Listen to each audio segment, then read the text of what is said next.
Gentlemen,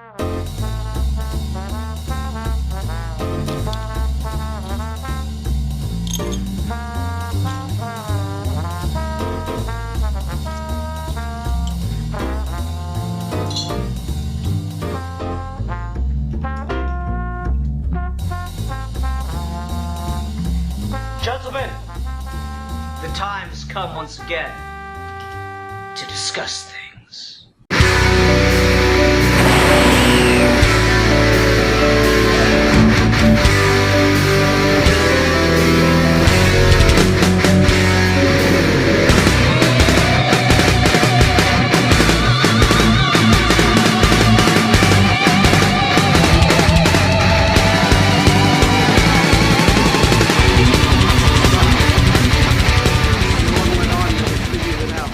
Anyway, hi everyone, welcome to another episode of Geeky Gentlemen. I'm Sid Part 2, joining me today is... Hey, I'm that Matt kid. A geek for fun. And I'm a hungry Steve gnawing on crackers. Yummy. Lovely, lovely. Today we're here to discuss something that it's kind of funny I didn't pick since I'm the resident Predator stan. We're here to talk about what, Mr. Matt kid? We are talking about the newest film in the Predator film series, the weirdly Hulu exclusive film Prey. Right? Yeah, and we'll get into that because man, this is a movie that deserved to be seen on the big screen.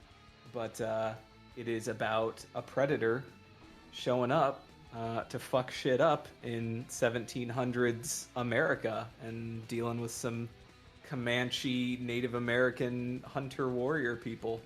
And it's kind of it's the newish hotness. It took over social media for a minute when it kind of released and everyone collectively lost their shit over how good it is.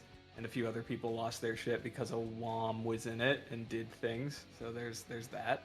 It's also the second franchise movie and only other movie from Dan Trachtenberg, who also did that weird Cloverfield sequel that everyone loved, 10 Cloverfield Lane, a few years ago.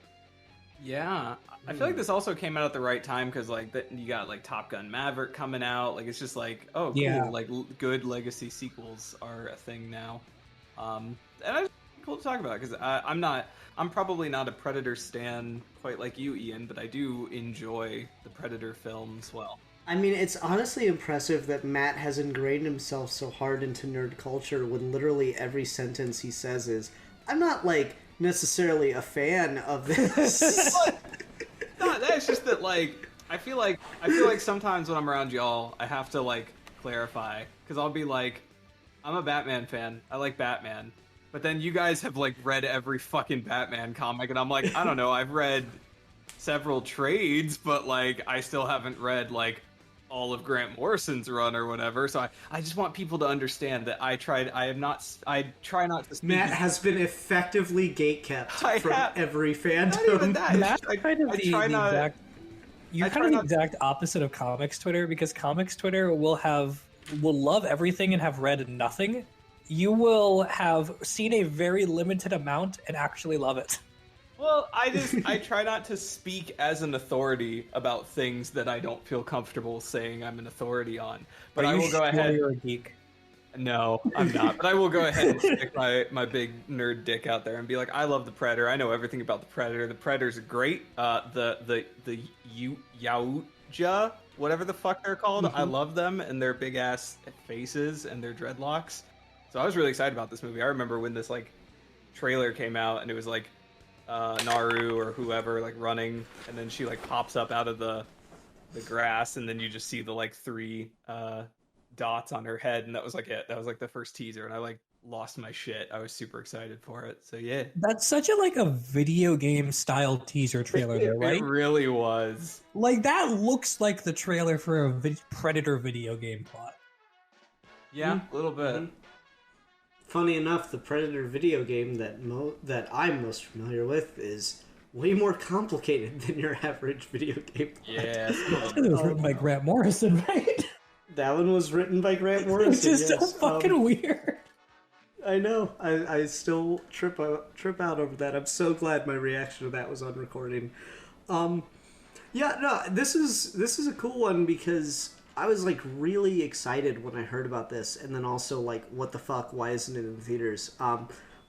But like, you have no idea how long I've been wanting a Predator film that's a period piece, and this is like a pretty like common desire in the fandom, so it's kind of a big deal to finally get this because they've been teasing the idea that the Yajouta, whatever the fuck the pronunciation is, it's never been said. You fake fan, fake Predator. It's literally fan. never been said in a movie. Oh, okay. Is the thing that kills me. Is like, no one has ever said the word, so how the fuck would you know how it's pronounced? Obviously, you just gotta make some shit up and then pretend like you heard someone say it in an interview, and therefore you must be right. What are the odds that the J is silent?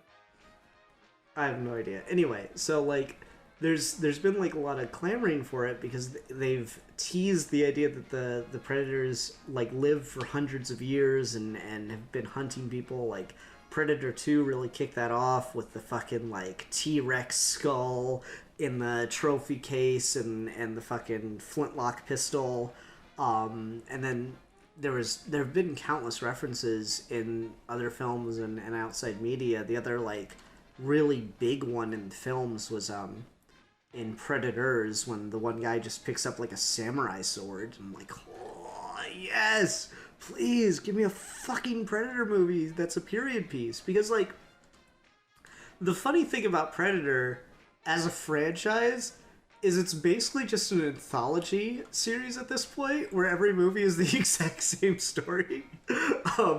And the one movie that like really breaks the formula is the one that everyone hated. So it's just a funny little thing. So of course, yeah, just fucking do period pieces because then you can really change up the set dressing of the film and get like, you know, more experimental with the formula, as it were. And it works really well for it. I was very happy with this movie. It was a good one. I liked it. This movie fucking slaps. I love this movie. This is literally one of the best movies of the year. I fucking adored this shit. I'm not a big Predator fan. I am more familiar with the Alien movies, and I've seen most of those. I have not seen all the Predator movies because I refuse to watch the Shane Black one because I know of all the fucking production annoyances of that, and I just feel like I can't be objective about that. And I haven't seen the sequel to the original Predator in like 15 years, so I have no idea what that's about. Oh no, that's a good time. You should watch that. You're probably right, like and I probably will at some point. But I give no shits about Predator. I give no shits about Alien, to be quite honest. I'm just more familiar with it. So I heard this movie was happening. I'm like, okay, this seems neat. This seems like a fun thing to do. I don't care. I'll probably watch it when it comes out. I don't care though. Then I found out it was directed by 10 Cloverfield Lane guy. I'm like, oh, maybe this will be something. So one Friday night, I decided to check it out when it was released on Hulu. And like, shit, I was so fucking engrossed. This movie fucking rules. This is the quintessential example of how do you do a sequel to a franchise that it's allowed to just be its own thing and be a good fucking time. Matt, you brought up Top Gun Maverick. Top Gun Maverick is a really good example. Top Gun Maverick, though, is even more complicated than this movie in terms of trying to like have a relationship with the original film. This is just a straight up fun action movie. And for the rest of existence, I want nothing more than this idea for a sequel thrown onto everything. Give me fucking Predator on the Titanic. Give me Predator in Japan. Give me Predator in Nazi Germany. Let's fucking go. There's some cool fan films that have done the same thing with Predator in a past era. Probably the most famous one is Predator Dark Ages, Predator versus a bunch of knights. That's dope. And then I'm trying to remember the title. I think it's like Creature on the Big Mountain or something like that. And it's Predator versus Nazis. And it's fucking hype. It's just fucking Predator in the past is just such a cool ass concept, man. There's just so many cool little things about this movie too that like really takes advantage of the fact that it's trying to be a cool, intense movie where the Predator kind of feels like the twist. Because Dan Trachtenberg's talked about how he tried to pitch this movie and make it so that the marketing never revealed the fact that it was a Predator movie. that the Predator showing up was going to be the man. twist. That would have been awesome. Dude, I would have lost my fucking mind if I didn't know this was the Predator movie and I just watched like the first 15 minutes. And it's just like, Native Americans, they're doing their thing and they're hunting. It's the fucking Revenant. And then boom, fucking Predator shows up. Which should ideally be, that's your center for any Predator movie, right? You get Schwarzenegger and all them. That's like, oh, okay, we're doing like a commando out in the jungle. Boom, Predator shows up.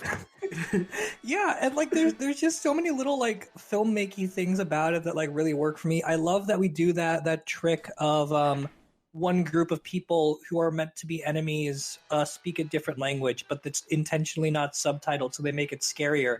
Except in this case, it's French and it's the white people instead of the Native Americans. Like, you're not doing that shit that we do in, like, Argo or in, what the fuck's that movie called? Hunt for Red October with Russian. Like, it's really smart. It's got really cool cinematic language. And it's just fucking cool to watch all the way through. This movie fucking rules. Mm-hmm. Hell yeah. It's really, like, cool how this builds off of, just a lot of like really good visual storytelling. Like, I think my favorite sequence, just on initial watch at least, is when you have this whole sequence of a wolf like catching a rabbit, and then the predator just attacks the wolf and kills it, and then the next thing you see is the main character catching a rabbit. It's like, it's like, that's just really interesting visual storytelling to say, like, she's moving up, she's becoming the kind of prey the predator is going to be interested in. I fucking loved that shit. Alfie, what do you think? Yeah, I agree with all of you guys in terms of like the concept for this is definitely overdue. I still really like the first Predator movie a lot. I haven't watched any of the others, but I think the Arnold movie is legitimately like the best movie he's ever been in, because I think it's still a really fun watch. I like all the characters in there, and I think the action and done that, and just like a fun meathead, like good time. It's also like a good commentary on that. So I think that's a genuinely good film. So the Predator's always appealed to me more outside of most of these kind of like monsters that are in the same mold as like Alien and stuff. Like I can take all the xenomorphs, but the Predator's always really kind of, they've got such a good design. They've such got a killer concept of what their motivation is, of just, they're not here to conquer you. They're not here to rule the world. And they just want a good fight. They just want to prove themselves as like the superior warrior. And Dragon Ball fans, like, of course, that's going to appeal to me. That's like they're just the Saiyans. So I really like the Predator inherently. So you've got me going for that. And again, I think the idea of putting the Predator in different time periods and having them kind of represent what humanity thought of as the ultimate warrior at that specific point in time, because for human history that's changed a lot in terms of what we define as like a fighter or a warrior, or where power is associated with. And like the further you go back in time, the more kind of true it becomes to what is physically power. And then when you get to a more modern age, like that kind of changes a lot. I think you can get a lot of interesting commentary there out of the Predator. So all that being said, with the movie itself, I thought it was all right. I had a good enough time, but I am kind of surprised how hard the internet has latched onto this one in terms of like the sheer amount of praise.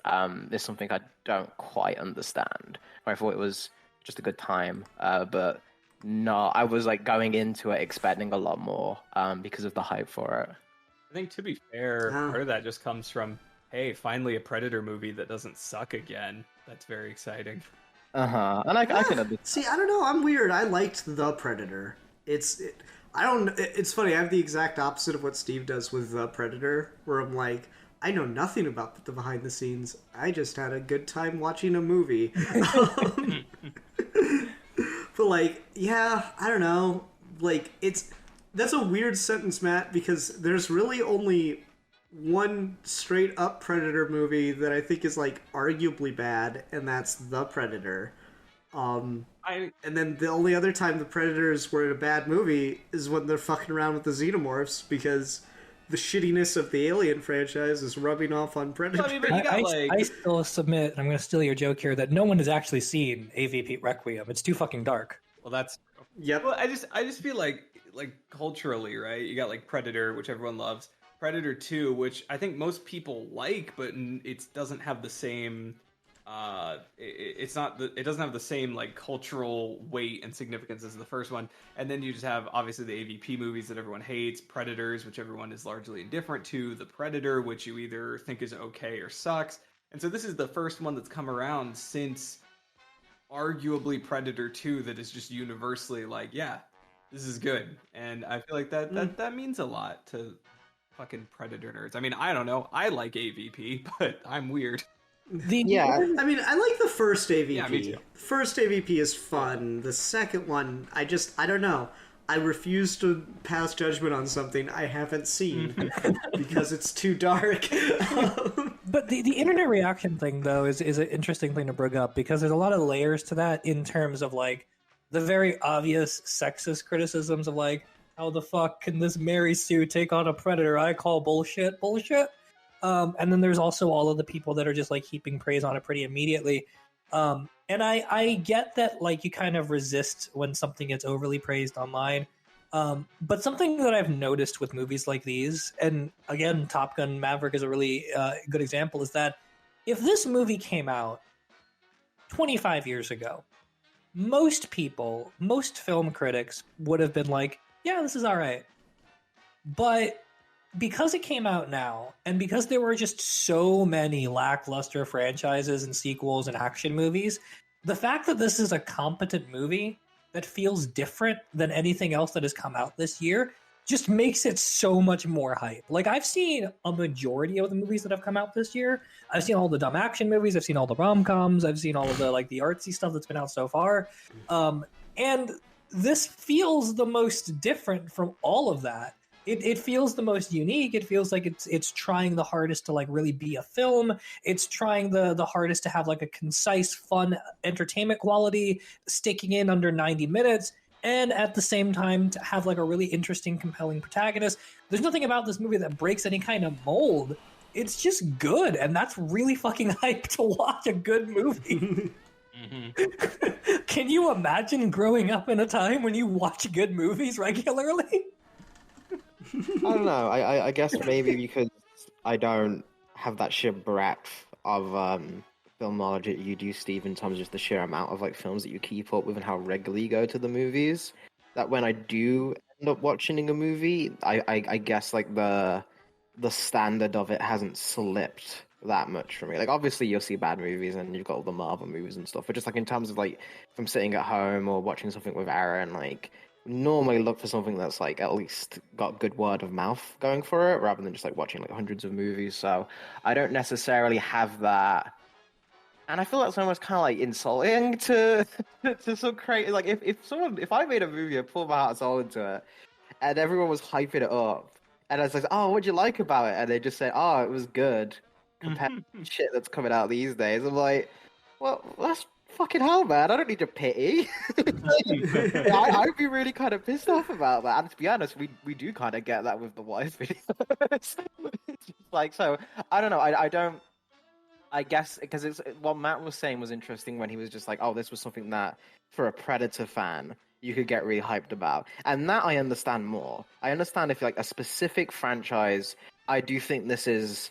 I'd have to rewatch it, but I enjoy the first Predator more than this, but I still think this is a good movie and it's not far from that. So I'm sure for like a fan of that franchise, and like Ian is talking about that, it's, oh yeah, it's good to have.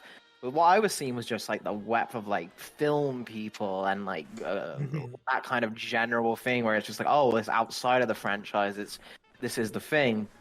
And I feel like that's become a trend that we've done, to kind of go to your point about what you're saying about like the sexism critiques, and like we've got such a war going on between two very distinct sides, where I feel like ever since Last Jedi, really, I think is where that like truly like picked up in terms of, and we always like pick a yearly battle for the different film that's going to be this is the people the right wing hates and this is the thing we're going to think, that I think there's a tendency to really over-exaggerate the praises of a good film because the negative onslaught is so loud, and so you want to smash that into the dirt and be like, no, fuck you, this film rocks.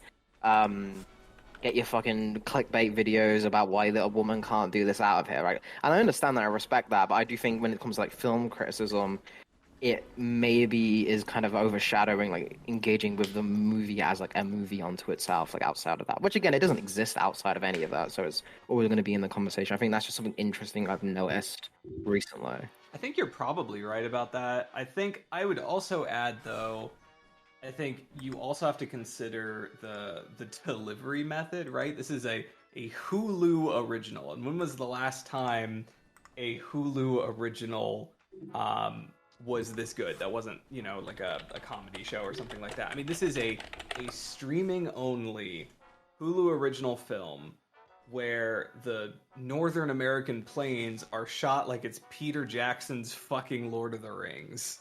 Okay, I mean, yeah, no, I've got a thing about that because it's not just a Hulu film; it's a Fox movie. That's the big thing about it that's really irritating to me in particular. Is ever since Disney bought Fox, Fox Searchlight has basically just been like slowly whittled away and killed.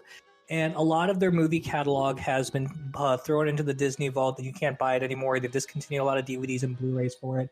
And all of the Fox Searchlight pictures that would normally come out in a given year are going straight to streaming on Hulu.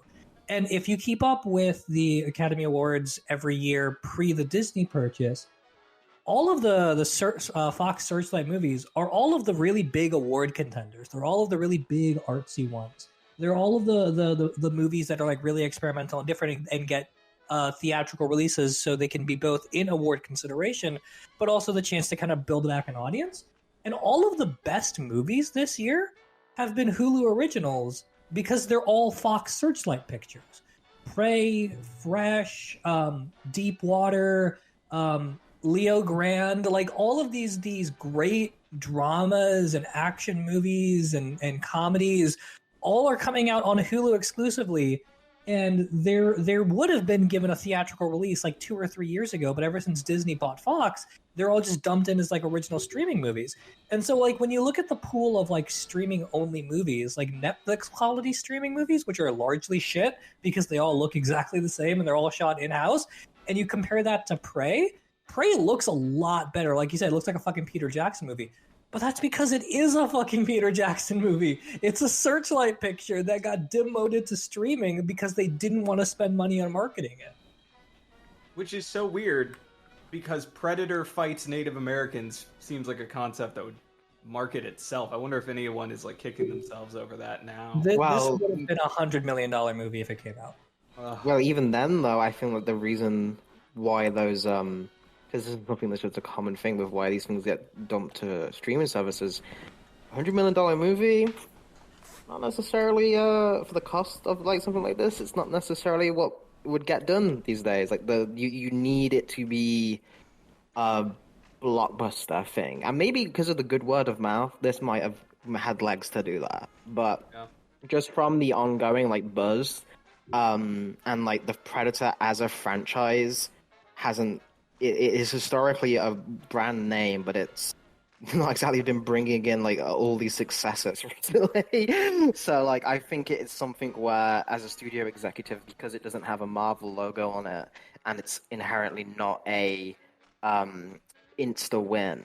I think why something that should, like you say, reasonably this should have gone to cinema theaters. This should have come out. This should have been something that was a good success and a good blockbuster movie, not like a crazy investment blockbuster movie, but just like a solid action flick.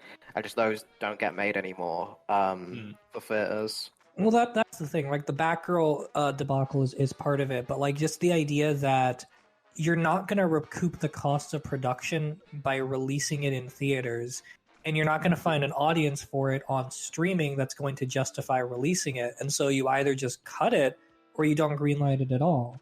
And so you end up with the Warner Brothers mindset they have now of just like none of these movies actually matter because they're all just sunk costs, versus the Disney Searchlight Hulu model, which is we can't release these on Disney Plus. We're not going to say no to a couple extra dollars, so we'll just dump it on Hulu. Because if it does get good word of mouth, then we look like fucking geniuses from producing it. And if it doesn't, we're not out any money. And so it's like this perfect, like, riskless situation. But it's so unfair to the people who make these movies when shit like that happens. Because just again and again, you see like all of these like great movies with people that should be movie stars coming out on Hulu that just get they get like nothing after a couple of weeks. That are movies that are going to be streaming for a couple of months. Everyone will forget they will have existed within the time frame of the next one. Like, who remembers Good Luck Rio Grande? And that movie just came out in June. Not Okay just came out in July, and no one's fucking seen Not Okay, and that movie's fucking brilliant. Fresh came out in March, and who the fuck has seen Fresh? Like, I have seen none of these movies. Yeah, because the second they come out, if you rewind Twitter and you go to the movies that came out that week, people are like, oh wow, this movie's amazing. This movie is fantastic. Everyone should go watch it. But then in 2 weeks, there are more streaming movies and everyone fucking forgot that the movie came out. Like, even the Prey praise has died in the few weeks since it's been released. Because we're getting ready to stream Blonde on Netflix, which comes out in September. Like, the endless rotation makes it so that none of this stuff sticks.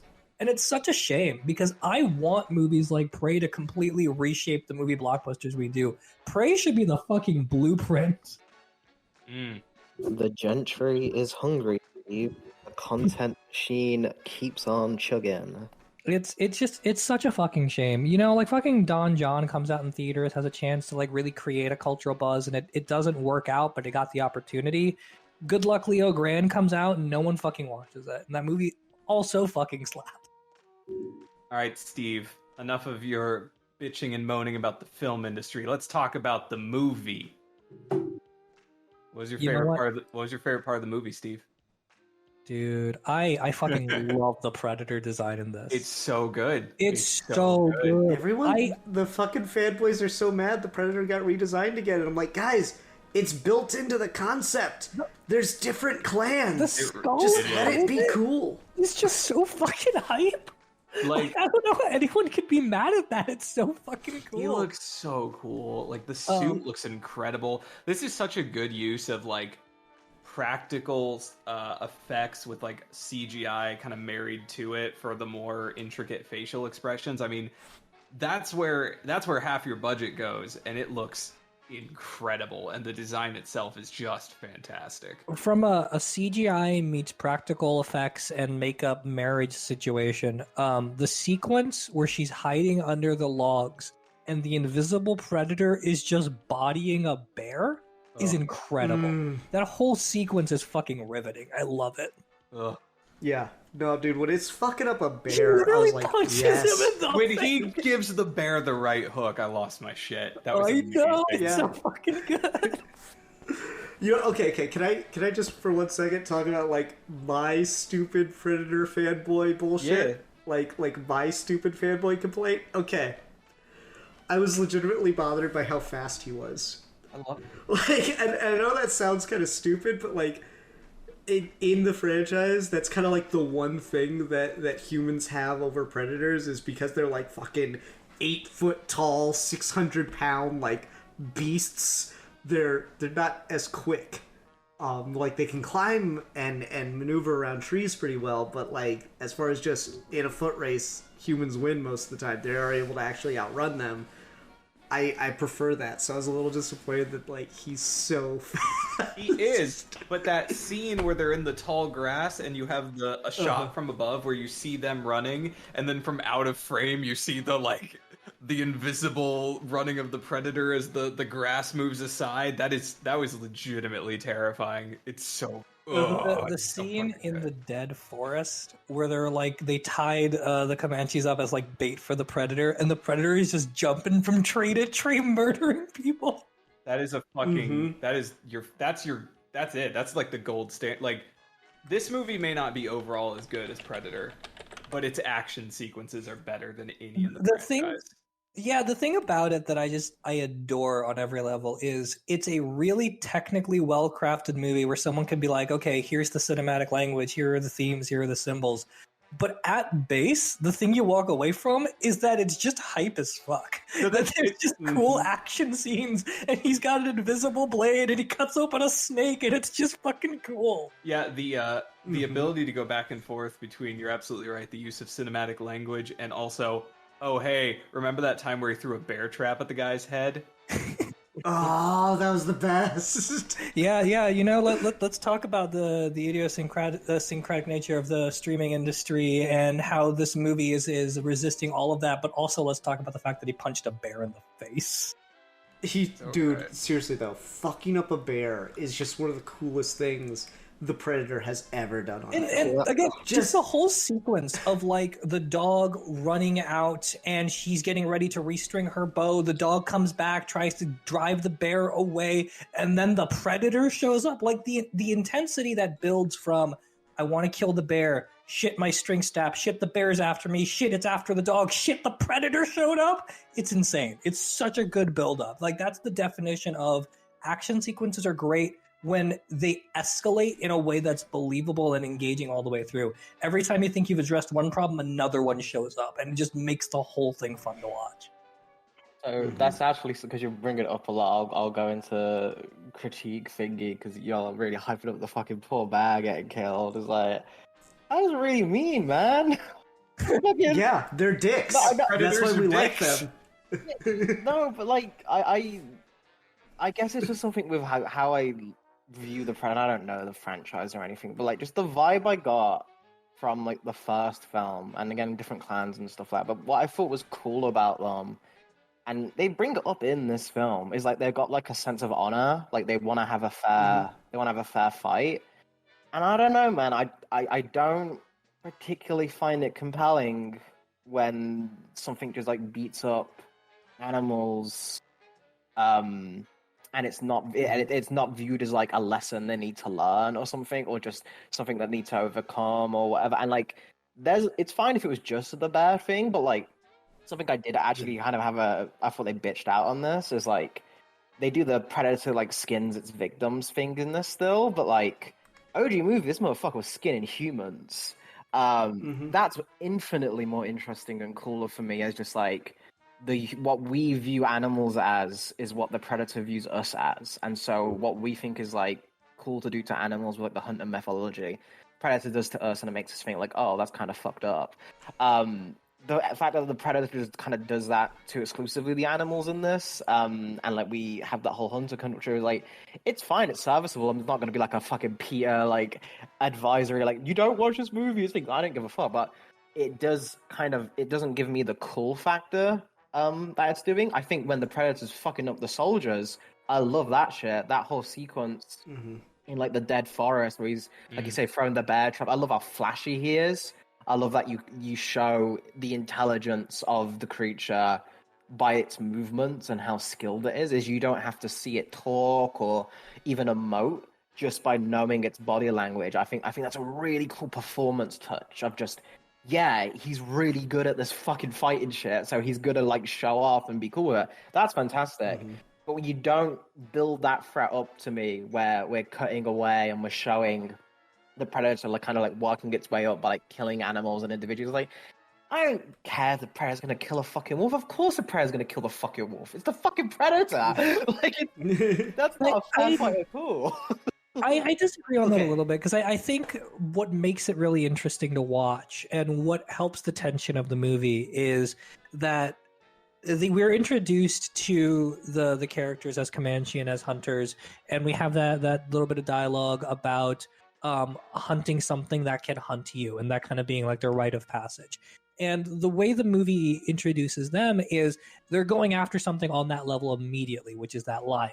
And the Predator gets introduced almost as like an underdog, where he shows up and he's kind of escalating the threats up. He's on Earth, he kills a snake, then he kills a wolf, then he kills a lion, then he kills a bear, and then he starts hunting people.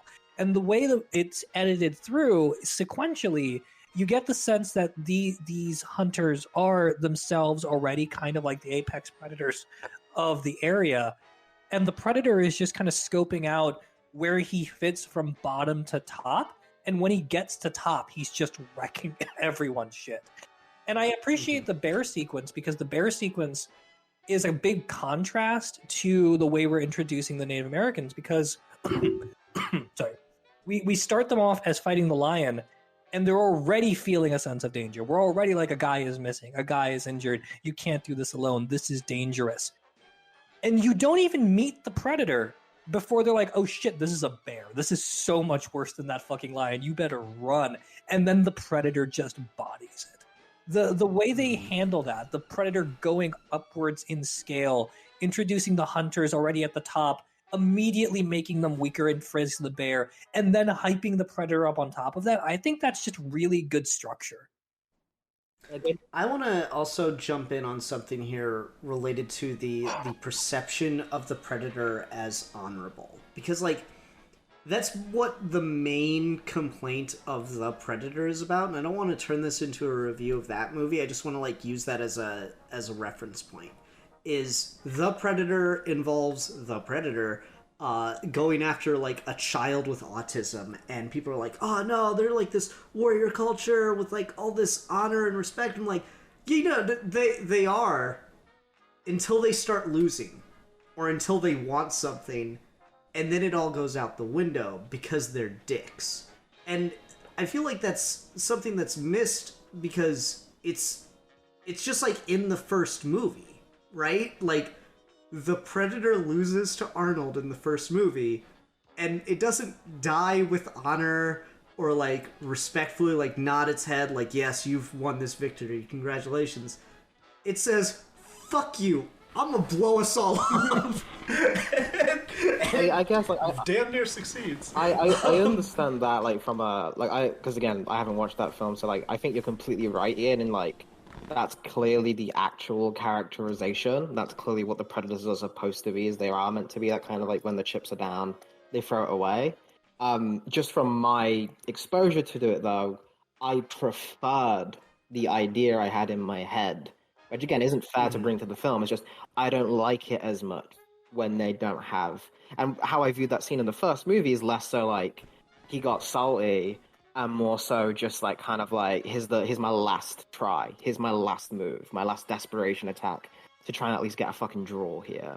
Like I didn't view it necessarily as like cheating. I view that as tactics, like warrior trying to like, all right, you got me, good job. That's why he starts laughing. It was like, now dodge this effectively. Yeah. This is as hard as Vegeta moment. So like that's and again just in the that feels more like a contradiction me in terms of how I'm supposed to feel with the Predator with it in this, where something else with that, even though like I've been saying, oh, they kind of made the Predator like just fucking be these things. I also feel like I don't really like the human characters in this particularly well in terms of I don't like hate them. I was like, oh, what am I gonna do this? But like I don't really care for her character. I don't think there's really much there that isn't just extremely tropey, like extremely like I've seen this a billion times. So it's not a bad or anything. It's a genre film, like it's fine to use tropes, but it doesn't compel me in the same way that like the Arnold movie, super fucking cardboard cut out 2D characters, right? But they're so fucking boisterous. The jokes are so fucking like these guys are just jacked up on I'm a goddamn actual Tyrannosaurus. Yeah, like it's just so fucking in your face. You can't help but like enjoy watching these guys because they're just like they're getting like the biggest, buffest movie stars of that fucking time. You got fucking Apollo Creed and Conrad doing the fucking most iconic handshake of all time. Like you can't help but just get into the film and enjoy it. With this, I was kind of marking down the time till the Predator showed up again because they were going for a very, again, more like real portrayal of actual human beings and not fucking cartoon characters like the Predator. But by making them actual human beings and you're not going to put in the work to make them more engaging than just like a stereotypical story, I don't really care that much. And so by the end of it, I'm not rooting for her to win. I think it's really cool how she beat him. I didn't see that coming. I thought that was genius. I thought that was a great kill. But like, I'm not like, oh yeah, she overcame it and did it. It was such a smart move.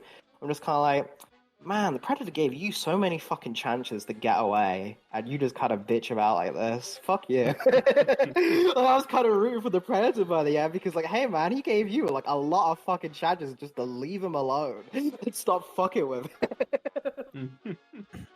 I Florida River just That's laughed. that's actually They just hilarious. died. That was exactly what Carly said to me when we finished watching this movie. I mean, it just feels like the Predator like is gonna have like a fucking fight and like a warrior and stuff like that. And like I feel like you could have done a version of this where she's a little bit more like a Naru, I think it is Nanu. Again, I'm gonna sound horribly fucking British colonial. I'm the villain in this movie. That's why I dislike it. But like I feel like maybe if you'd made her a little bit more extreme and just how fucking hard she wants to kill this thing, because she's got like the inklings of that, but I think the performance doesn't go like she's got really good screams and you can tell she wants to kill, but it doesn't go to that just to compel me. I think if you just pushed it a little bit farther to where like she's legitimately like fully lost her shit to get this fucking Predator, I would have maybe found that a little bit more engaging than what we've got. Like you see the hints of it, but I think it still tries to keep her in like safe protagonist realm where she can't be too like vicious, like can't be too fucking like hungry for the hunt. The thing about And see, that's interesting because that's Adrian Brody's character in Predators. Is exactly what you're describing. The thing I liked about her though is that she was kind of subdued. Like I like that this is a more like not real world, but more of like a grounded thriller take where the conflict is just kind of pure survival. And we empathize with the characters because they have that really base instinct to just want to survive. But she reminded me a lot of what I liked about Ana de Armas and Knives Out, which is it's not that she is in and of herself unique and interesting on like some kind of formula breaking level, but the idea that she is extremely competent.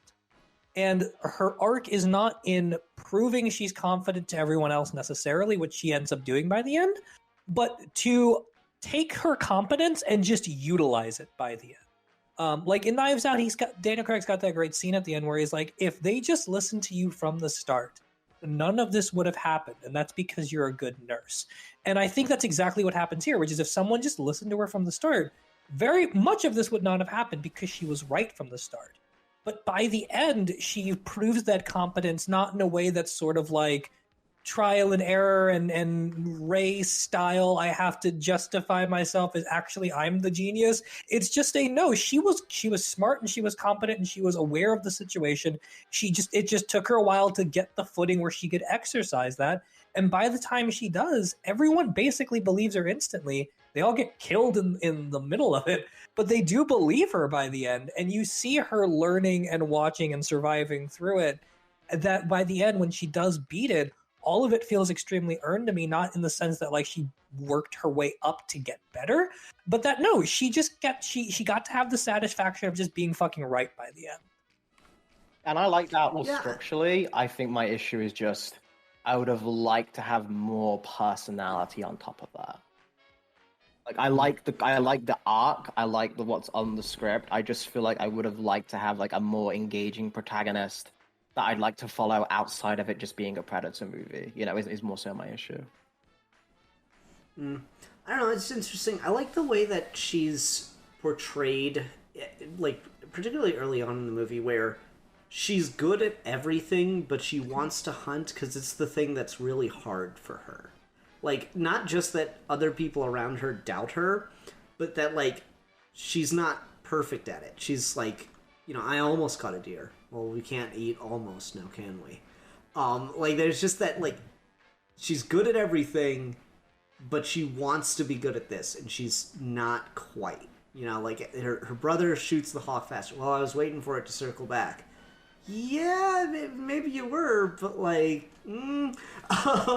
it's just, like, too many, like, excuses and unrefinements in her hunting ability, Like, oh, it was her plan to take down the lion. Yeah, but she also got, like, ambushed by the lion and knocked out of the tree by the lion. Like there's just a lot that she like. Oh well, she stuck up on that bear. Yeah, but she also like fucked up her bow. And if the predator didn't show up, she was going to die. Like there's just a lot of like things that she's actually not a very good, or not, at least compared to everything else she's shown to do. She's not good at hunting, or not as good at hunting. And so it was interesting to see that as like this is the the go out into the wilderness, find the thing that proves your efficiency, and kill it and bring it back to the village. It's like literally story as old as time. And this is her way of doing that, is via the predator. And I really like that her brother even has that line of like, you chose this is the thing you picked.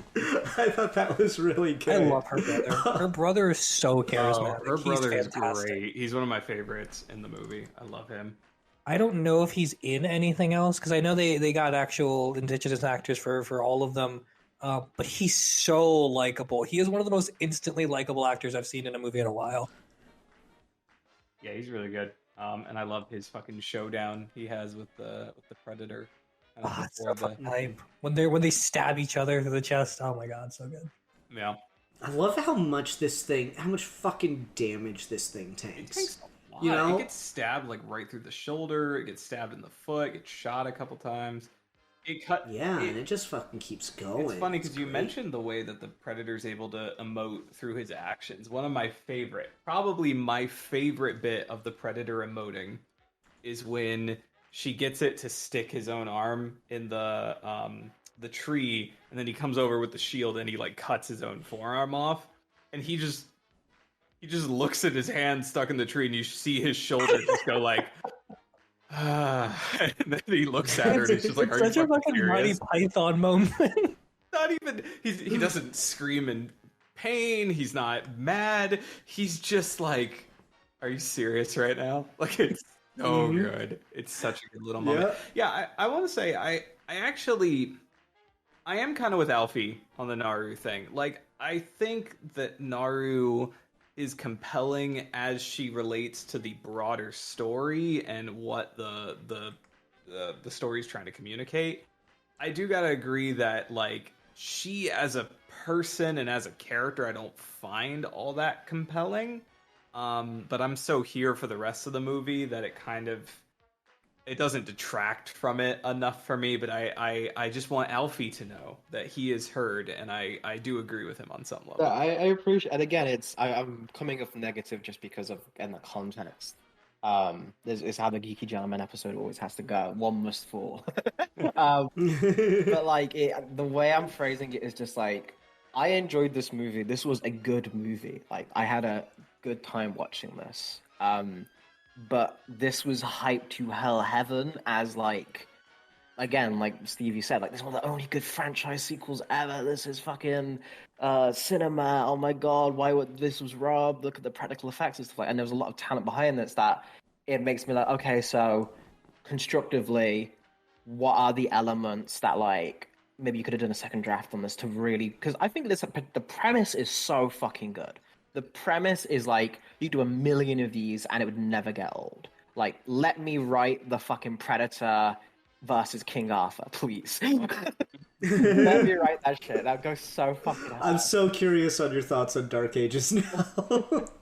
Bring back fan film reviews and maybe you'll find out. Maybe, yeah. Well, problem is I've already reviewed that one, so now if you just need to fucking watch it. No, damn, there we go. Right. But like that, like do that shit for the end of time, and like you can. In the way Steve was saying, like, you don't have to do it in the Predator style where it's kind of tongue-in-cheek, it's kind of just macho fun.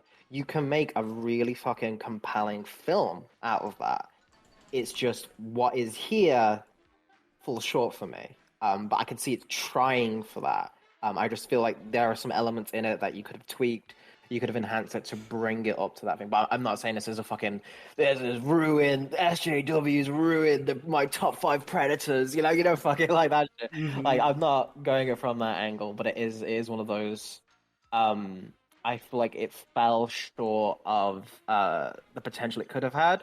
And my hope is that the success of this, and it's streaming, so who knows, but my hope is that this leads to more like it, so we can get more of these kind of takes with the character and more of these kind of franchise films. Because I want more movies to look like this. I want more movies to be produced like this. I want more movies to be on the scale.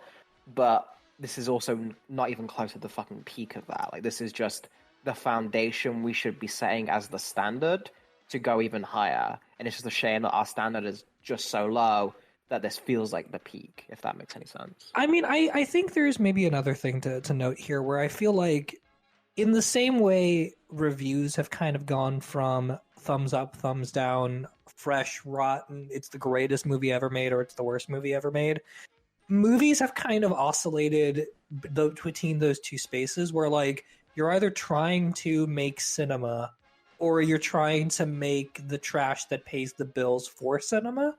And it's really hard to find in any given year lately, like, a string of movies that are not only competently executed, but are aiming for that middle ground of this is just fun and good and entertaining, and that's what we're going for. Like, Back to the Future is cinema not because it's The Godfather.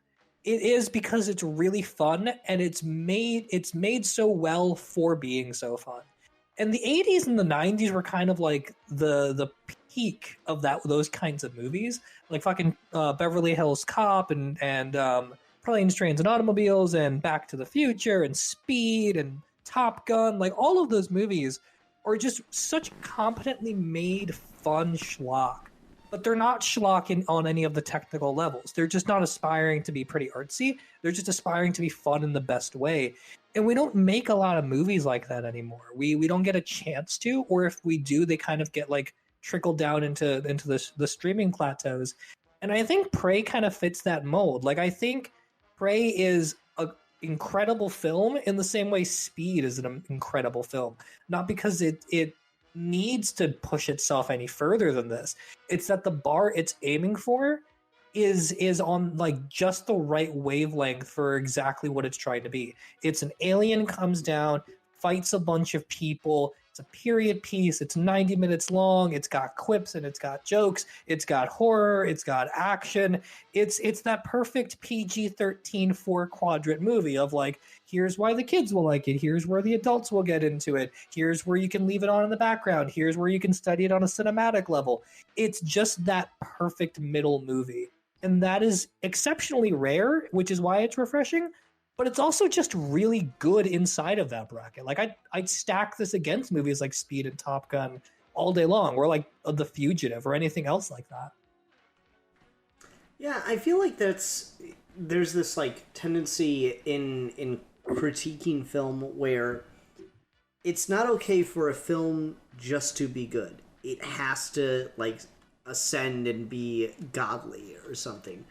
Like, there is a strength in just aiming for something that is meant to be serviceable. There's a strength in not trying to overreach and not trying to make something too complex or too weighty, you know? This movie doesn't really have a lot to say outside of just, yeah, women can do stuff too. And like, that's part of what makes it fun for me is that, like, I feel like there's just so many movies that are universally great for the same reason, because they're not aspiring to one thing or the other in terms of like, let's just pay the bills with this rom-com that we know will rake in $50 million, or let's give $200 million to this guy to make the Academy Award winning picture. This is purely like a team of people who are all very good at their job, making something that's digestible on all levels. Like, the characters are less than in depth in the same way the characters in The Fugitive or Back to the Future are. There's not a lot to any of them, but that's kind of the point. Like, it's not like they're aiming low. It's that the mark they're trying to hit for is just a tier that we don't see very often. I mean, this is the kind of space I think the Batman fits into too, honestly. Like, I love the Batman. It's my favorite. It's my favorite Batman movie by far, and it's one of my favorite movies of the year. Like, it's a great movie, but it's great in exactly the same way this movie is, which is it's aiming for a very specific tier, and it's trying to just be perfectly competent within that tier. and seeing that done so well is legitimately refreshing. I mean, I tell you something, man. If fucking Nirvana started playing during this, we would have put it up. Something's all in the way, all right. It's the fucking Predator. You know, man, that'll go fucking hard. Batman versus Predator is fucking great, though. Don't let anyone tell you that Batman it's Dead not. End. Oh my god, Batman and the Predator going at it. I am here for it. Oh, so good. Yeah, Predator needs to do more multimedia crossovers and stuff. Give me fucking Doctor Who and the Predator. The Dead Let's End go. fan film is a really popular one, but also Dave Gibbons wrote and I think drew a Batman versus Predator comic, which is also really fucking good. The Archie Batman versus armor. Predator comic is a lot of fun. Oh, Archie versus Predator. That's got one of the best comic book covers of all time. Yeah. With the Predator drinking a fucking milkshake. Oh, it's great. Is the best. Yeah, no, Predator multimedia crossovers in more than just Alien needs to happen because the Predator rules. Like, where is my Daredevil versus Predator? That would be fucking Predator hype. deserves more. That's true. You would actually would go hard just from like a design perspective that they could probably, because the rights for this, these are two very like similar in like scale franchises. Fucking Predator, you know that samurai sword, Ian? You didn't get it from a fucking samurai. You got it from fucking Ninja Turtles. Oh, man. That would be hype. They think, oh, it's the Predator. Shredder, but then it's the fucking Predator. Yeah, that'd be pretty fucking hype. Just Predator just works. It's like one of those things where you can really just put him anywhere. It's like, yeah, this fucks. Let's go. It's such a strong concept. There is not a single movie on the planet that would not be improved by just throwing a Predator into it. Exactly. Schindler's List with a Predator. Catch me if you can with a Predator. Yes. Scott Pilgrim let's versus go. the world and also a Predator. Hot fuzz. And the Predator's one of the evil X's. Predator's one of the evil X's. Jesus- I love this Jesus, idea. Ramona. 10 things I hate about What? you and a Predator. Oh man, but yeah, Predator mania needs to happen. they're so cool. Predators are so fucking cool. I feel like, not that I am against these movies in any way, shape, or form. I feel like we're maybe missing out on a streaming cash cow of just making an anthology TV show that's just like once a week, 45 minutes, Predator versus whatever. Where is that? The thing is, right? Just use the fucking suit they built for this movie. That's your expense. They've clearly built multiple versions of it. Literally, That's just like fucked up and 10 stuff. episode seasons. Every episode is just the Predator versus someone else. Like it writes itself. You do what fucking Disney does, where they just bring in like the Stormtrooper cosplayers because they can't afford Stormtroopers in their fucking Disney Plus shows anymore. So just, you know how many fucking kick-ass Predator cosplayers there are out there with fucking like the. That's what I'm fucking saying. Predator versus Comic-Con. Let's go. There you go. Like the Predator like legitimately thinks this is the gathering of the multiverse's strongest warrior. One by one, murdering them out. Like, this is Captain Kirk. I've heard much about him. He's just some overweight dude. Yeah, no, seriously, it's so crazy how well the premise works, because like occasionally stuff does it where they just like make a race that's basically the Predator, because like that's fucking in Star Trek Voyager, it's like a recurring villain is this race of like galactic hunters. It was just like, just fucking get the rights to Predator. Like, how hard could it be? Clearly, Disney doesn't want it. They just dump it on streaming. You might as well sell it off and let someone do cool shit like this and more regularly. So that's you guys have been saying like. So for you three, like I watched this on Disney Plus in the UK. Is that not on Disney Plus in the UK? No, it was on Hulu. On Hulu.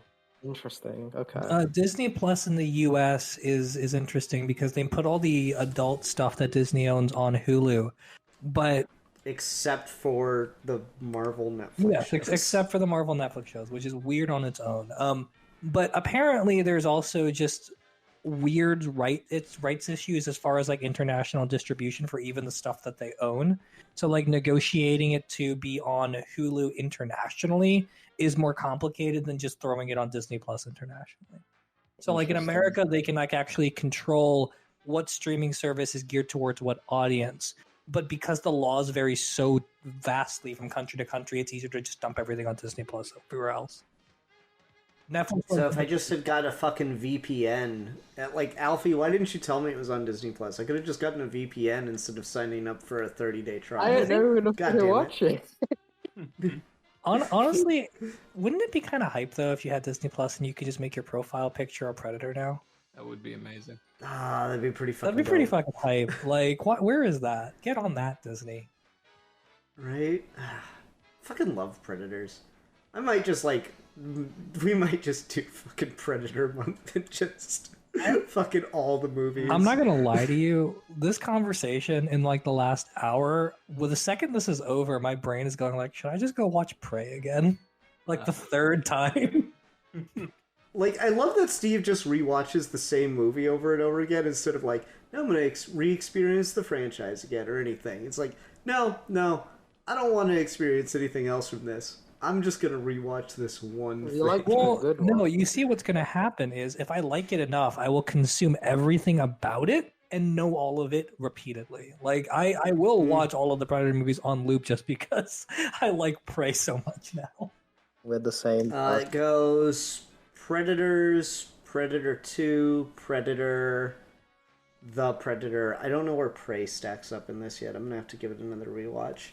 But that's my ranking. I fucking love Predators. Predators is still my favorite. Like, this is good, don't get me wrong. But if you want, like, more work with characters and, like actually trying to say something and go to more, like, deep places and also just fucking around with the concept a lot harder, yeah, you should fucking watch Predators. I don't give a fuck that they cast Adrian Brody for an action movie. He buffed up. It's fine. I mean, I just want more Native American girls stabbing a predator in 1719 and going on one fights against French colonizers. Like, that scene fucking ruled. I mean, can we talk about, like, instead of the fight with the French colonizers, because, like, that was good. But when she fucking kicked that other Native American guy's ass. My god, she started fucking biting him. I love it. And her fucking, like, soloing that, like, camp of, like, 5 or 6 French dudes was great, and that like big. She got the fucking hatchet in hand and everything. It was just fucking hype. I love that. Dude, the way she fucking whipped that thing around, that was so fucking cool. Even just like, there's so much about this that really does feel like a kind of a quintessential 80s movie, like the little montage of her like tying the rope on the end of it and then throwing it and learning to get good at it. The very sort of like basic, she falls in the quicksand and then uses the quicksand at the end to kill him off again. Like, it's such a like concisely plotted movie, but it's also so in your face cheesy about like, oh, I see, this is going to come back here, that it just kind of feels like a movie out of time. It feels like this could have been made in the 80s. Mm-hmm. I like that the flower thing is set up so early on and pays off so well. The orange flowers, yeah. Mm-hmm. I'm like still like, okay, I haven't seen a ton of the criticism. I knew the second that like, oh, female protagonist, okay, I know what group's gonna hate this. But I'm like vehemently waiting for someone to be like, a fucking flower that lowers your body temperature? What kind of fake made up bullshit? Cause goddamn, the fucking the clip that I'm just gonna go to so quickly is when Mythbusters did the like, okay, can you cover yourself in mud to hide from heat vision? And the fact that like that's from the original Predator movie, right? And the fact that like they did that, they tested it out, and just immediately your body starts heating up the mud. that video already exists. Fucking Sargon of Akkad's Prey review is as bad as Ben Shapiro's Batman review, but he's slightly less well known than that. But it is. I was listening to it while I was cleaning my apartment, and it was. It made me want to punch things. It was aggressively bad. Did it make you like clean aggressively?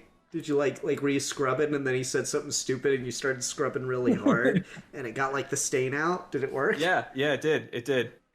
He was going on about how it's unrealistic for a Native American woman to connect 2 and 2, that where the red light goes, that's where the arrow goes. He's like, there's no way she could have figured. I'm like, dude, she figured out that wherever the red light points is where the thing goes. It's not like she figured out how the gun works. Like, I don't. Oh my god. It's interesting because fucking... like Naru is kind of interesting in the discussion because you either have a character like Rey who's like too quote overpowered for people to say is interesting, and then you have Naru who like people then think it's unrealistic. They say she's not strong enough or not clever enough for it to be believable. It's like it's almost like you can't please these people, and if you have a woman as the lead in your action film, they will find a reason to hate it. No, that's as well. It's just such a general fucking. I live it every fucking day where you'll get in the same breath and we'll say Superman is too boring, he's too overpowered, but he can't beat Goku though. Right. Yeah.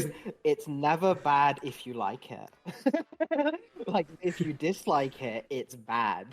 And whatever the argument you need to change to make that happen, you're gonna do it. Yeah. That's sort of the thing with the female character issue is like it applies to the same thing as like most kinds of bigotry, which is it's not that the existence of the women in the media is what's causing people to be sexist. It's that they're being sexist and it doesn't matter what they're looking at, that's going to create a problem regardless. There's no formula to writing a female character in a way that's compelling or good that is going to satisfy someone who just hates women.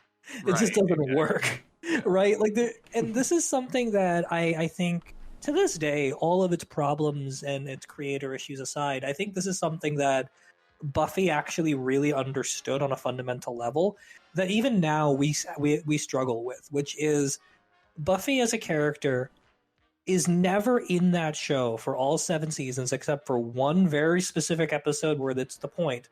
No one ever doubts her ability or competence to be the Slayer. The thing that they doubt is her actual just personality defects. The fact that she is a girl and is the Slayer is never the joke. It's never the point of the show. It's never the thing that's investigated outside of like one quip Xander has in season 7 about all the Slayers being girls and someone makes a joke about it. But that show never rests on the idea that she needs to justify it from a gender standpoint. It's always just about Buffy as a person is good at this and bad at this, and that's where the conflict comes from. And they never go out of their way to undermine that because she's a girl.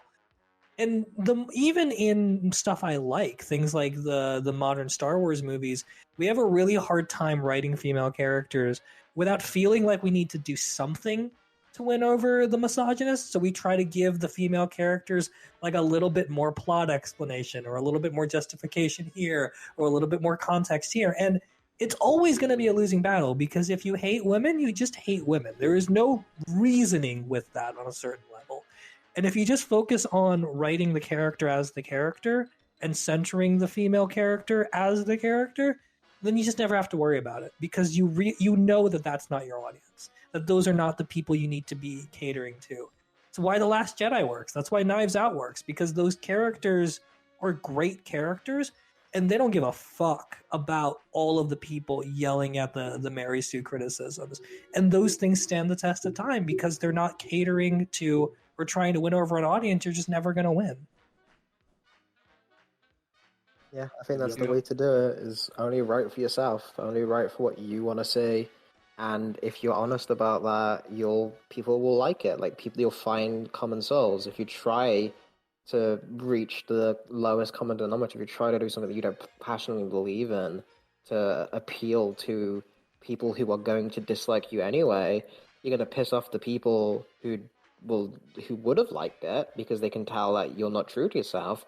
And then you're going to piss off the people who are going to dislike it anyway because they're going to dislike it anyway.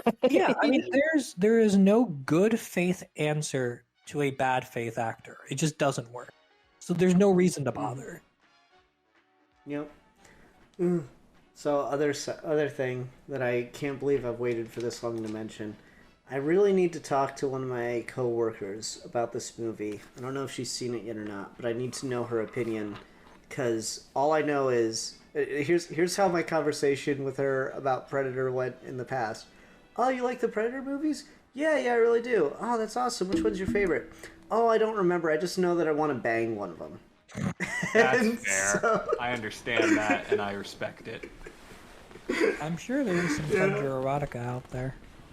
Oh, I'm sure. And so I really want to get her opinion on is this he's the predator hottest. that's like the fuckable? Is this the most fuckable He's predator? the hottest predator, but the one that I really like. You get to the end of AVP, and like he and the main chick, The elder? yeah, like the predator from AVP and like he and the main chick kind of have this like grudging respect for each other at the end, and you just kind of want her to go off and fuck the predator and live happily ever after. I mean, at least that's what I was thinking. I don't know what everyone else. If the on-screen predators were a boy band, which one would be like the bad boy? Oh, this one for sure. Oh yeah, 100%. Oh, yeah? Yeah, for sure, this one. I'd probably say the one that tried to kill an autistic kid, but that's just me. Oh well, yeah, maybe I haven't seen that movie, so maybe that one. That's the one Predator movie I haven't seen. About the rogue of the group. What's the Predator movie where like his helmet looks like it's from a 90s sci-fi movie and the armor is just all pure black and plated over? Is that AVP? It sounds like AVP.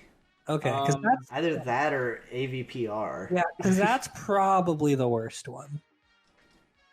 Yeah. I don't know. I'm just like, which one's the bad? Which one's like the one with the heart of gold? You think like The one. Which one do you think like secretly wants a family? I feel like maybe the one from AVP, but I haven't seen it in a minute, so I don't know. Yeah. I like don't know. AVP It's a fucking lot. good franchise. I mean, it holds up better than I think anyone expected it to. Yeah. I have a lot of respect for AVP for their like main lead character, because they like.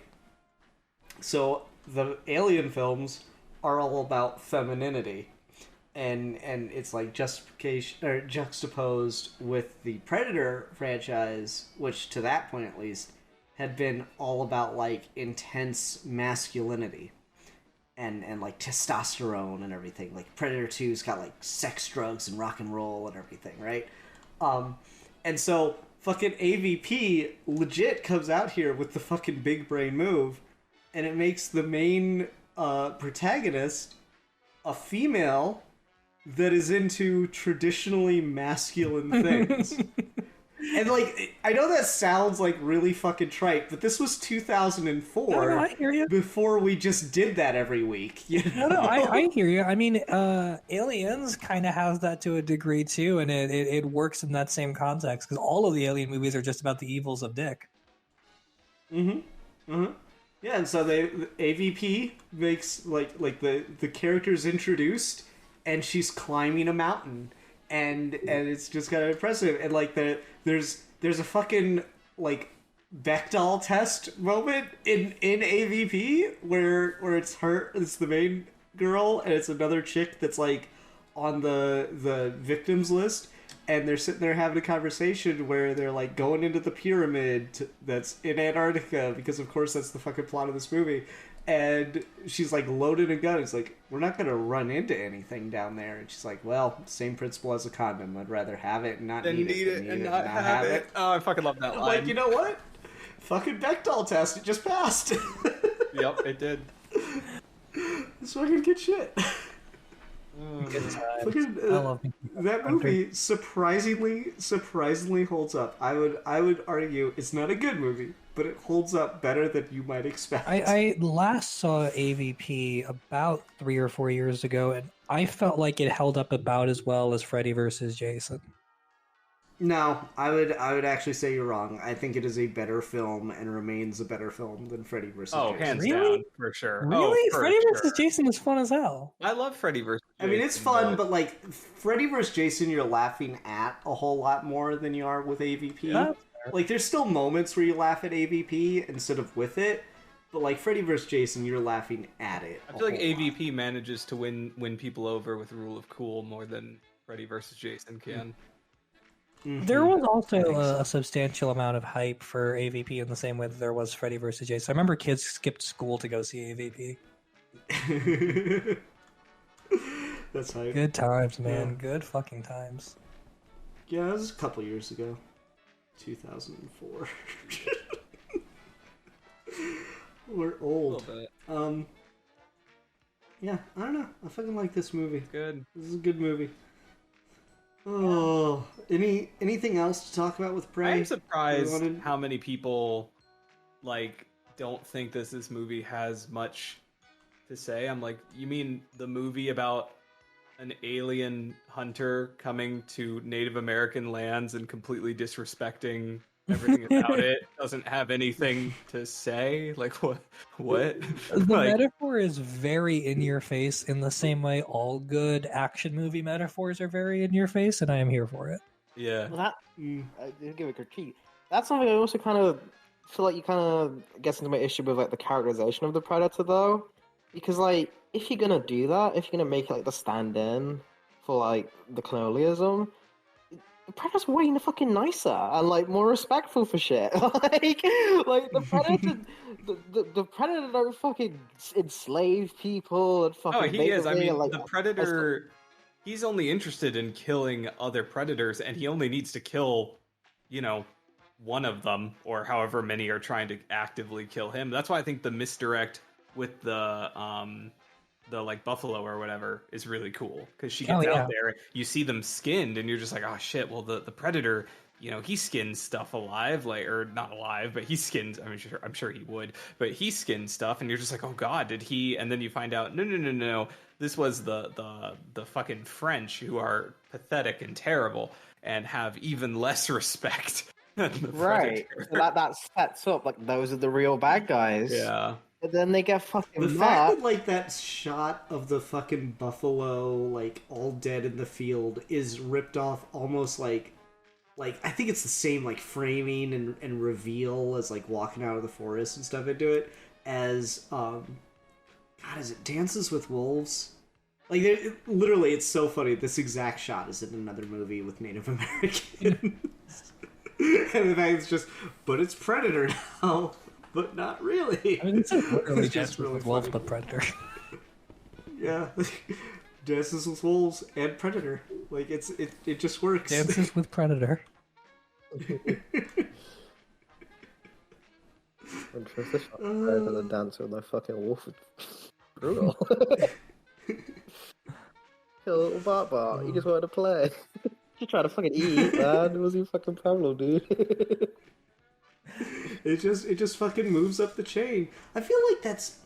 I'm struggling to remember a bit, but I'm pretty sure that's in other Predator movies too. Like, I've got this vague memory of the Predator like killing some just random animals in the first movie. I feel like it's just one of those details that gets forgotten. I think there is. Like, maybe it's a fucking bug or something. Like, I've got that shot in my mind of it like reaching out and crushing something that's like near it while it's camouflaged. I think there is like in like the body scene of like the skinned people. I think there are also like in the lead up to as like skinned animals and stuff. Like that's not inherently. It's just in terms of just like what you choose to show as a filmmaker is like the majority of it, and like we get a lot of kills near the end, and obviously it plays to what it's trying to do. It's trying to build up like the tier list, it's trying to go through the fucking ladder of like, all right, here's your fucking Krillin, all right, here's your fucking Gohan, all right, now I get into Beerus. Like, is it trying to power scale itself against fucking nature, which again I like inherently, it's cool, but it gives that mixed message where I'm like, I'm not quite sure what the filmmaker wants me to take away from the Predator here when it dies, and that could be an interesting question to have. Like, maybe the filmmaker wants it to be more vague of like, was this like a good thing that the Predator got killed or something? Like, I don't know, but like, it feels to me that because the rest of it seems pretty simplistic, it feels to me that maybe either do something with the Predator where there's more villainous aspects heightened, or we do more rewrite and we focus the more like climax, or we have like the final fight be more so the girl, like I said before, like her just being fucking, yeah, we got rid of the real threat, which was those fucking white guys, but man, I need to kill this fucking Predator no matter what. This is pure rage, and like not have it be like revenge for her brother. Like, she just needs to do it to prove herself, kind of. Again, that's rewriting the movie, though. That's not like a genuine critique. It's just that would have been an example of what would have made it more compelling for me, from like a character standpoint. Yeah, I mean, I guess for me, my issue with that would just sort of be, I feel like movies and arcs and stories don't really need like an answer, in my opinion. I don't think that like everything needs to necessarily coalesce to this is the idea. I think they're often more interesting and is easier to do in action movies in particular, to just be like, there is an abstract thing that every aspect of the movie is kind of just wrestling with. So the movie is called Prey. They're fighting predators. The predators are both the colonizers and the physical predator itself. There's the layer of what hunting represents for the Native Americans versus the violence that the colonizers inflict. There's the way the predator kind of tears himself up through fighting to kind of get his trophies, but at the same time is kind of the symbol of that invading force. I think you can say this is a movie about violence and about colonization, and about who the good guys and bad guys in this equation are, but I don't think it ever really needs to say definitively like that's the point of the movie. I think it's better because you can kind of just talk about it in a way where things aren't one-to-one. That any arrangement of those things is interesting in and of itself to talk about. Yeah, I definitely think that has its value, and talking about it with you guys brings that more to the surface. It's just like immediate thoughts of stuff that didn't click with me. But once you get to actually say it and speak it out, it does. I do see the value in that as well, Steve. I'm just wondering if that, like, I always get curious, you know, with like the behind the scenes of like, if I was to talk to the director, like, what would he say on it? Just to get that opinion, I always think is interesting. Honestly, I'm still so fucking pissed that we didn't hide the Predator reveal. I know that's how we opened this talk, but just fucking imagine. They didn't advertise this movie. No one gave a shit about this movie. No one knows who fucking Dan Trachtenberg is. Just give me that announcement of like, oh yeah, here's a Native American movie called Prey about a woman coming of age. It's 30 minutes in. Fucking Predator! There would have been no cinematic experience that has the equivalent of that shock value if you just gave me 30 minutes in fucking Predator. Dude, you know how hard it would be in this day and age to get people to like go along with that and not like do the reveal? No, I know, but if it happened, would it not have gone super hard? That's all I'm at. Oh, fucking for sure. I just feel like if you pushed hard enough at the studio that doesn't give a shit already, you could have gotten away with it, and you could have made the most memorable experience of all time.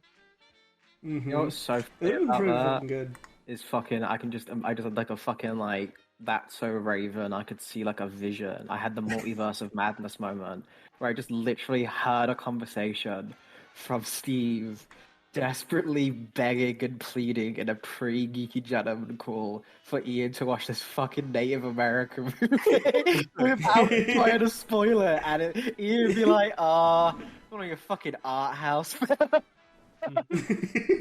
Please, I need you to watch the movie about the Native American girl who's coming of age and fighting the patriarchy in 1719. I promise it's worth it. It's like, alright, where can I watch? Is on Fit? Steve? No, it's on Hulu. I don't want to watch it on fucking Hulu. No, trust me, Ian! Alright, I'll watch the trailer. No, Ian, don't watch the fucking trailer! No, dude, I know you guys didn't see this, but Fresh came out earlier this year, which is a Sebastian Stan movie. And everyone by now already knows it's just like a serial killer, like thriller movie. But if you watch the trailers, and if you watch the movie and you don't know that, then it doesn't give that vibe. And so, like, the way that movie works is that it starts as, like, a pure 100% rom-com, and then the weird shit happens, and the title doesn't drop, and it doesn't become, like, a murder serial killer movie until 30 minutes in. And so if you don't know, it's the coolest thing ever. And so, like, I've been trying to get my friend to watch Fresh with me for months, and I keep telling her, like, yeah, it's just this rom-com. It's just this rom-com with Sebastian Stan. It's just this rom-com. You gotta trust me. And every time she's like, I don't want to watch a fucking rom-com. And I'm like, I can't tell you why you will love this movie, or it will spoil the best part of the movie. It is honestly the worst because, like, you literally just have to say the words. There's a predator, and it changes the whole thing. But hiding that is so much better. Oh, the fucking reveal. We can never have a Darth Vader. I am your father again. No, you really can't, and it's. I mean, Steve, you're not the one that gets to complain about it. You're the one that fucking looked up Last Jedi spoilers when you were already hyped for the movie, and then went into it knowing Snoke was gonna die. You never get to complain about this, okay? You know what? You've lost the right. You did it to yourself. You can't be trusted. I completely forgot about that. You're kind of right. I remember that conversation the night that we were reviewing that fucking movie and we were so hype about it and talking about how much we loved it. And you're like, yeah, I read a whole thing of spoilers before I went in to go see it. I'm like, why would you do that? But I do you know how fucking excited I was when Snoke got cut in half in the middle of the fucking movie? But like my movie watching style has changed quite a bit since 2017, so that doesn't happen anymore. I do really legitimately love the surprise, and I keep trying to tell people to watch Prey who've never even seen a Predator movie, and I'm trying my best not to be like, and then a Predator shows up. I mean, I feel like you're pretty like, because the version, okay, this to tie into the conversation from last week, right? This is the movie that needs the fan edit that like hides the Predator reveal till a good while in, because like the movie opens with like the fucking ship in the clouds, so you can probably keep that, but like when it's just got when this thing just shows up like getting camouflaged right away, like within the first 5-10 minutes of the movie, it's like it's just over at that point, right? So this is the movie that needs that recut. I'd be here for it. I'm not a fan of fan edits, but that would be a fan edit I would show instead. I'm a little pissed. I can't find many good quality pictures of the Ultimate Predator from The Predator, because as much as I like the design from this one with the fucking skull mask, props to Rodriguez for being the first one to do that one on film with Predators, by the way, but whatever. As much as I fucking like this design for this one, the Ultimate Predator is just such a fucking monster of a creature, because it's got like the conceit built into it of like genetic modification and shit, and I fucking love this thing. Predator designs do go hard. Like, I don't know why fans are mad that they keep changing and like modifying the Predator design, because like they started it with Predators where we had the Super Predators, and then we've got the Ultimate Predator, and then we've got this thing that it's its own like subclass or whatever. And I just fucking like all of them. It's a little bit like when people are mad that Iron Man shows up in a new armor every time someone writes the book. And I'm like, well, yeah, but that's the point. He's got a bunch of armors. What do you mean you're upset? So I need to like, the Super Predators were fucking hype. Fucking like, you know how like there's that Marvel thing, like Ghost Rider is cooler, where it's not Ghost Rider, it's like on someone else. There used to be like a fucking series where it's just like, alright, this is the Predator that got made into a fucking Herald of Galactus. This is the fucking... That was just like, whole deal is like, I only pick worlds that could put up a fight. That's like its fucking thing, is it picks the world that could fight Galactus off because it's interested.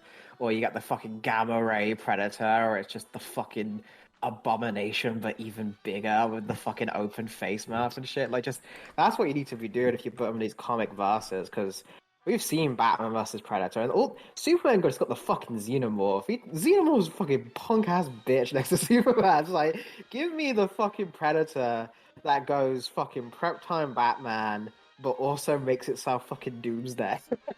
Like, I mean, so, that's just what like, the Ruggles are, but like, the Ruggles are but good is a fucking Predator against Superman.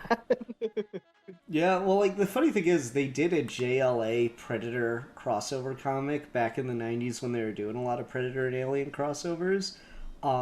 The aliens always work better because just the fucking scale of them. You can, like, yeah, Superman can walk through a Xenomorph, no problem. Yeah, but then you give him, like, a fucking, infestation of the things, and it's like, okay, this is a harder problem to deal with, even for Superman. Predators don't scale as well, so like you kind of do have to worry about like how OP your character is. because every time that they do something a little extra, it starts to lose some of the cool factor. So the JLA vs Predator book, not the best, because there's like Predator's like armor to take on the Flash. It's just not as cool.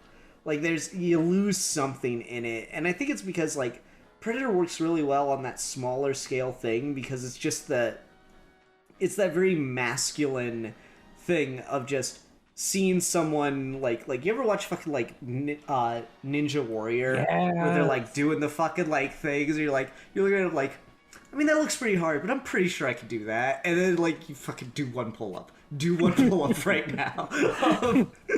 It's kind of like that vibe. It's like the Predator, like you could take him up and scale him up, and it does work. There's justification of it within series and stuff, in some of the like wackier comics.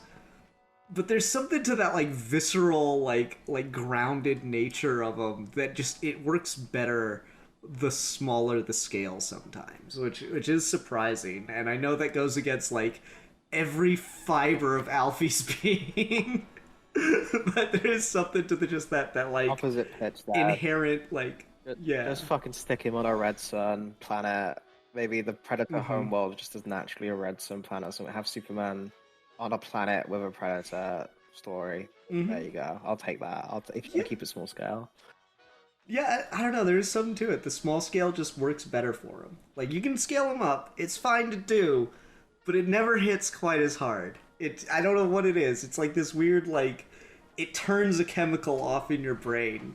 There's also just, like, the mention of, like, thrillers and horror movies are easier to make. And, like, if you just make, like, a cheap-ass movie that just has a predator show up and everything just feels so much more dangerous when everything's kind of just low level and grounded. Because, like, yeah, on a certain level, like, Superman on the planet of Predator sounds pretty fucking hype.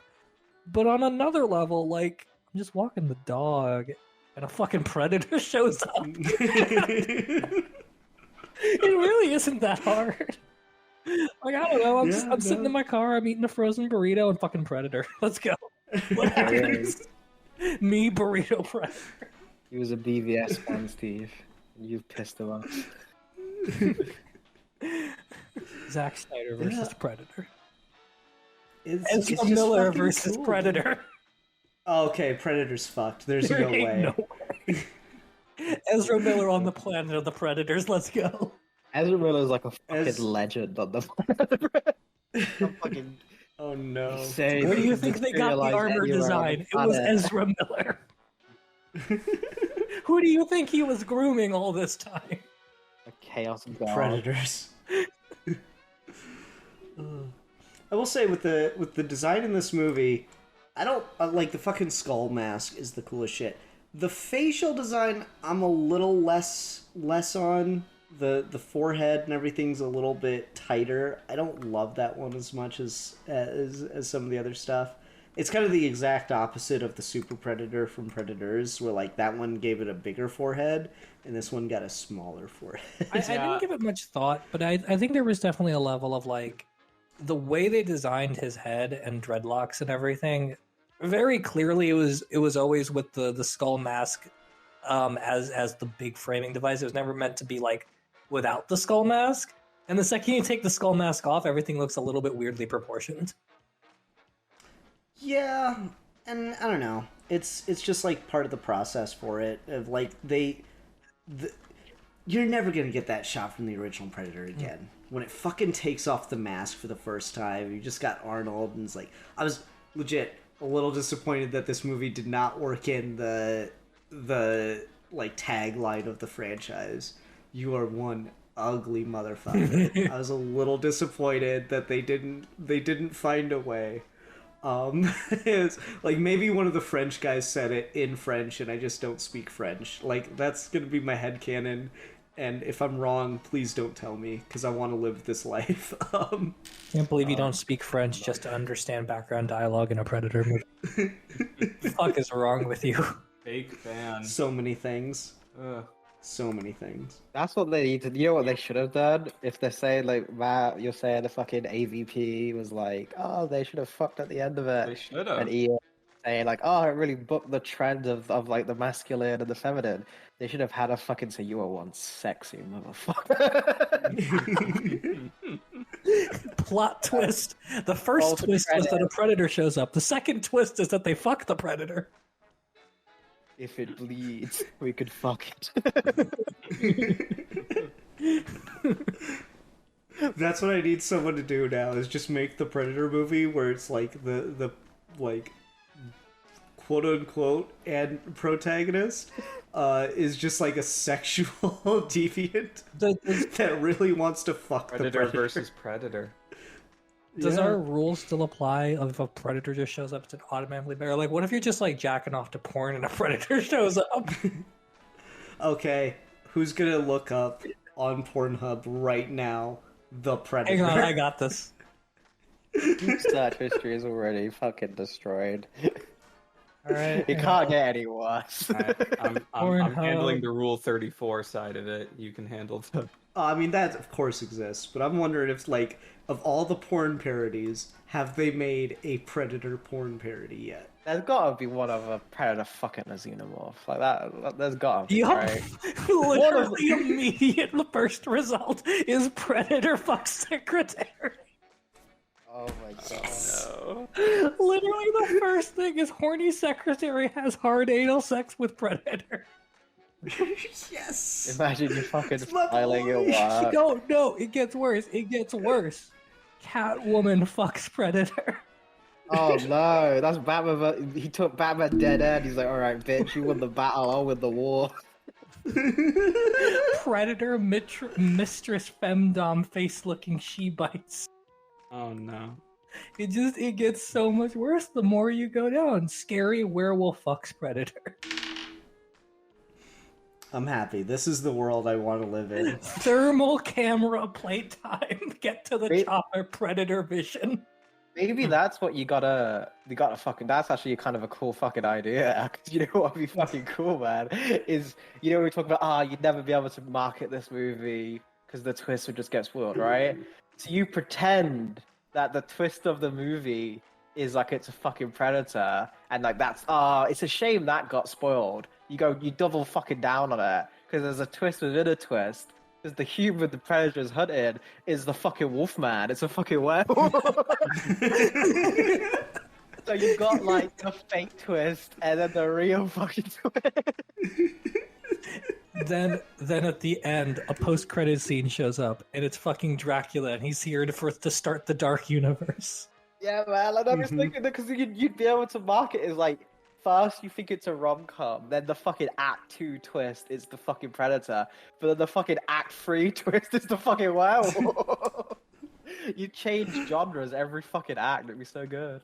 Honestly, why are we not in charge of Warner Brothers and Fox and Disney? Like, we could do so much. We could do so much. Man, like, could you imagine if each of us ran a different studio? I call Warner Brothers. Let's go. I got this. I got this. There's no way I will make them lose $3 billion in a week. I promise you, I will at least not do that. I'll take Sony. I'd save Sony. Let's go. Let's go. Yeah. I'll do it. Day one, project number one, the Batman 2. Studio directive, Robin has to be in it. Saving cinema, right there. Yeah. I will just say one last thing on Predator, because I do think it's about time to go scores and wrap up. Legitimately, the thing I would like to see brought onto film for Predator at this point, because it was just an absolutely brilliant premise for a comic, and both volumes of it that I read were incredible, and I'd recommend them to people. Just if you're in a Predator mood after watching this, go read Predator Hunters, because it's one of the best titles I've ever heard. Like you know, every so often you like hear the title of a thing and it seems like whatever, but then you like watch or read the thing and then you're like, yeah, this best title I've seen in a long time. So Predator Hunters would be the thing I'd like to see adapted to film, but also it's a really good comic, so you should read that. I'll check it out. Yeah. Anyway, let's go ahead and go on to scores then. Matt, what are you giving Prey? I'm gonna give it I know what I'm going to give it. I just don't know what unit I'm going to use to measure it. I will give it 5 out of 5 cool fucking auto-retracting space nets that dice shit up. The fucking net's the best. Favorite Predator weapon. It's super cool. Yeah, this movie fucks. I really like it. It's so good. All right, I'm gonna go next because I feel like everyone else is gonna steal this one if I don't use it. I'm gonna give this 5 out of 5. Fucking throwing a bear trap at someone. Oh, so good. I'm gonna go ahead and give it 5 out of 5. Punching a bear in the fucking face. So good. I'm gonna give this 3 out of 5. Kinda shitty looking CGI animals. What? Yeah. Get the fuck out. That lion didn't look good. What? The lion? No, I thought the lion it looks better didn't. than the bear. I mean, agree. I thought the that's bear not a was high shoddy. fucking bar. I just thought the bear had taken enough punishment in this fucking film. I didn't want to rag on it. No bears were harmed in the making of this production. Thank you, I I appreciate it. don't know what the fuck you guys are talking about. You could have told me that this was all real animals, and I would have believed. No, the Yeah, animals you weren't think real. that The was predator nice. was. I You saw think someone- these are like real fucking animals. I once saw someone complain, they're like, why are we CGing a bear? We have bears in real life. I'm like, well, you see, the thing about bears is that they're notoriously bad at getting their stunt work done. You mean, why are we they can't wear CGing the a fucking bear? lines. Oh my god. Yeah, because there's so many Hollywood bear trainers. Get the fuck out with that shit. Anyways. I don't know about you. If you're not gonna go the distance and have an actual fucking bear mauling you, what's the point? What's the point? Fair. No. Totally fair. You're not going to All right. actually throw a bear trap at someone's head. They got so much mileage out of that bear trap. That thing came up like 3 times. Good shit. I think 4. You might be right. Because all right, there's the one she discovers because of the dog in the very beginning, and then there's the one she gets caught And in, the one that died. and then there's the one she uses to get her her brother and her off of the tree, and then there's the one the predator throws, and isn't there one more? You might be right. Well, yeah, they were getting a lot of fucking mileage out of these fucking bear traps. Jesus. It's bear More trap, fucking the real bear MVP traps of than we this used a fucking bow and movie. arrow in this movie. Jesus Christ. Yeah, fuck yeah. All right, let's see here. Whose turn is it now? Is it Alfie? I feel like Alfie hasn't chosen something in a while. Maybe I'm wrong. Is it Steve? I haven't Steve's been here in been a while, so I gone. don't know. Yeah, because probably one of us too, because we've both kind of been absent. Fuck it, Steve. Steve, I choose you. All right. Topic discussion next week? If you want, you know, the more it's been going on, the more like I'm like fuck the format. I've been doing Geeky Gentleman for 10 years. No one's gonna complain. Let's just fuck it. Just whatever you want, review or topic, up to you. Okay. If you just like, I'll put one caveat on this. Rule. Okay. If you keep fucking picking the same, like, I'm gonna do a review this week. I'm gonna do a review. I'm gonna fucking tell you no. You have to choose a discussion topic. But well, I'll just open the floor. So Okay. So anything, New- but just under the constraint of don't pick the same category of thing every time. yeah, like change it up. At least try to like think of discussion topics because I like those a little bit more sometimes. I don't know why, but I do. So yeah, just you know, try to vary it up. Yeah, no, that's totally fair. That's totally fair. Let's talk about. Talk about sex, baby. Baby, let's talk about you and me. Let's talk about making love and you going down. Let's talk about Let's talk about. Geeky Gentleman Karaoke. Oh no, actually, okay. Actually, that's a great idea. We should all like go out one night and do karaoke. We need to make that happen. We live several states and oceans apart. Who the fuck cares about that? All right, fair enough. Look, at the end of the day, all that matters is the power of friendship. But no, here's a fun one. I think this will be a fun little list because we haven't done a list in a while. It'll be a top 10. I guess it'll be a top 2 for each of us because there's 2 and a honorable mention. Yep, that's how Geeky Gentlemen count to 10. Okay. 2 and honorable mention. Comfort media that got you through the pandemic the last 2 years. All right. Yeah. That sounds good. I think that'll be fun. Just some nostalgia, just some kind of like, hey, what was the things that were like that are like nostalgia for a year and a half ago. Yeah, no, exactly. But like the thing that's like, if I didn't have this, or this is the thing I spent the most time doing over the pandemic that I hadn't done in years, like getting back into Yu-Gi-Oh! Or reading detective novels, or like finally catching up on your to-do list of movies you needed to see, or like. All right, so we know what Steve's picks are. Or here's that video game I've been meaning to play for 600 years, or something like that. Like just the top 3 of those. That's fun. Yeah, I think it'll be fun. I think it'll be a good time to be nostalgic for a pre-pandemic world as we enter year 3.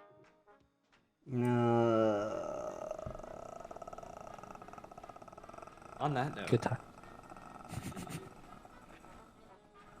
It's a pandemic. And then a fucking predator shows up. Ian, do your outro, man. Do your Geeky Gentleman outro.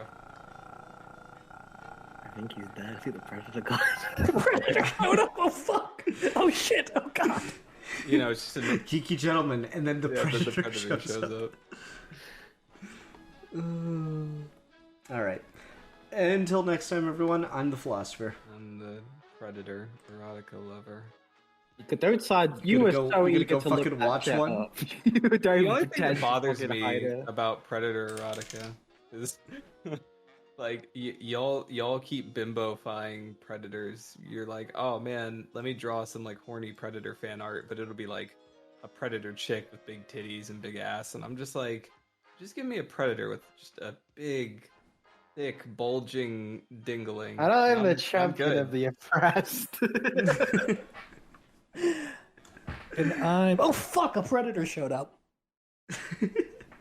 And we're your Geeky Gentlemen, and we will be discussing things. I wish I could do the noise. That hissing sound. With the guy who could do the noise, he liked to come up behind people and scare them with it.